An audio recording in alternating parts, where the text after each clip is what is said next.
सन्माननीय व्यासपीठावरील मान्यवर वंदनीय गुरुजन वर्ग व माझ्या प्रिय मित्रमैत्रिणींनो, आज मी आपल्या समोर क्रांतिज्योती सावित्रीबाई फुले यांची यशोगाथा सांगण्यासाठी उभी आहे. स्त्री शिक्षणाचे बीज रोवले, सन्मानाने जगायला शिकवले. स्त्री शिक्षणाचे बीज रोवले, सन्मानाने जगायला शिकवले. आत्मविश्वास दिला असा की पाऊल नेहमी पुढेच पडले, पाऊल नेहमी पुढेच पडले.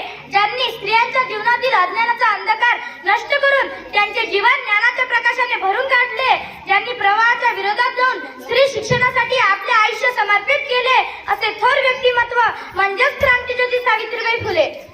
स्त्री शिक्षणासाठी पाया रचणाऱ्या, अनंत अडचणीवर मात करून मुलींसाठी पहिल्या शाळा सुरू करणाऱ्या पहिल्या महिला शिक्षिका म्हणजेच सावित्रीबाई फुले. भारतीय स्त्री मुक्तीच्या व स्त्री शिक्षणाच्या प्रणेत्या प्रथम शिक्षिका सावित्रीबाई फुले यांना विनम्र अभिवादन.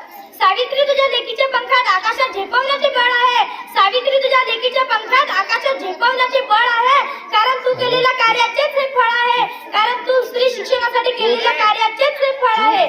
सावित्रीबाई फुले हे नाव जरी ऐकलं तरी सर्वप्रथम आपल्या समोर उभं राहतं ते त्यांचं सुंदर प्रतिबिंब. अशा महान क्रांतिज्योती सावित्रीबाई फुले यांचा जन्म 3 जानेवारी 1831 रोजी सातारा जिल्ह्यातील नायगाव येथे वडील खंडोजी व आई लक्ष्मीबाई यांच्या पोटी झाला. ज्या काळात स्त्रीला समाजात मानाचे स्थान मिळत नव्हते, शिक्षणापासून आणि स्वातंत्र्यापासून दूर ठेवून स्त्रीला परावलंबी व परतंत्र ठेवले जात होते, अशा काळात सावित्रीबाईचा जन्म झाला. विद्या नाही, ज्ञान नाही, घेण्याची आवड नाही. विद्या नाही, ज्ञान नाही, घेण्याची आवड नाही. असूनी बुद्धी चालत नाही, असूनी बुद्धी चालत नाही.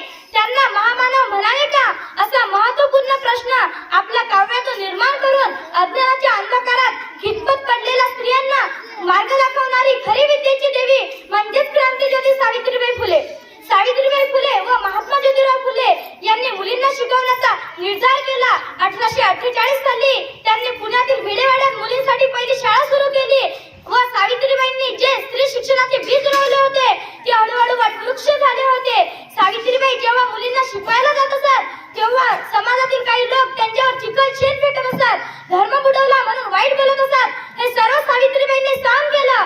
विद्येविना मती गेली, मतीविना नीती गेली, नीतीविना गती गेली, गतीविना वित्त गेले, वित्ताविना शुद्ध खचले. अनर्थ एका अविद्येने केले, अनर्थ एका अविद्येने केले. अंधाराकडे प्रकाशाकडे ज्यांनी आम्हाला पोहोचवले, चूल आणि मूल या पलीकडे जग हे ज्यांनी दाखवले, त्या शिक्षण वार्ता क्रांतिज्योती सावित्रीबाई फुले यांच्याबद्दल किती जरी सांगितलं तरी ते कमीच आहे, कारण त्यांच्या कर्तृत्वाची गाथा फार मोठी आहे. शेवटी मी एवढंच म्हणेल की सोसूनी अनंत यातना शिकवलेस तू स्त्रियांना, सोसूनी अनंत यातना शिकवलेस तू स्त्रियांना. धन्य धन्य होतो आम्ही थोरवी तुझी गाताना, धन्य धन्य होतो आम्ही थोरवी तुझी गाताना. जय हिंद, जय भारत, धन्यवाद.